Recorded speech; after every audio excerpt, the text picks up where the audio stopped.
დაშინებას, ძალიან მარტივია, ხო, დაშინებას და როგორმე ამ ადამიანების პატრიოტი ადამიანების გაჩერებას, მაგრამ მოდი სხვანაირად შევხედოთ რა.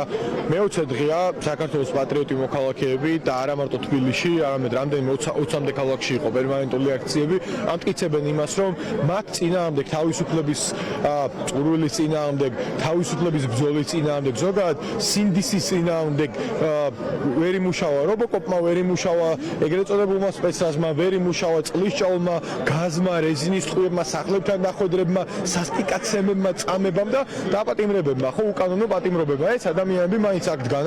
მე-20 დღეა მიუხედავად მინუს ტემპერატურისა, იკრიბებიან აქ, იმიტომ რომ იციან და გათავისებული აქვთ რისთვის იბრძვიან. ამიტომ ყოველი მსგავსი ქმედება რეალურად კიდევ უფრო სოლიდარულს ხდის და კიდევ უფრო მეტად სოლიდარულობა, კიდევ უფრო მეტ, ეს ვთქვათ, мотиваციას გიჩენს იმისთვის, რომ ხვალ, რა ვიცი, შენ არ აღმოჩნდე მაგალითისთვის გიორგი ვაშაძის მაგალითად არ აღმოჩნდე იმ 40-მდე პატიმრის მაგალითად, იმ 300-მდე ნაწამები ადამიანის მაგალითად, შენი შვილები არ აღმოჩნდნენ და ზოგადად ხო, მსგავსი ამბები შიშის შემდეგ ტრანსფორმირდება ბრასში და იწვევს მეტ ბრასს და მეტ დელეგიტიმაციას ხელისუფლების. ამიტომ ხო, კრიზისიდან გამოსავლისთვის ეს ადამიანები ბოლომდე იბრძოლებენ და კრიზისიდან გამოსავალი არის ახალი არჩევნები.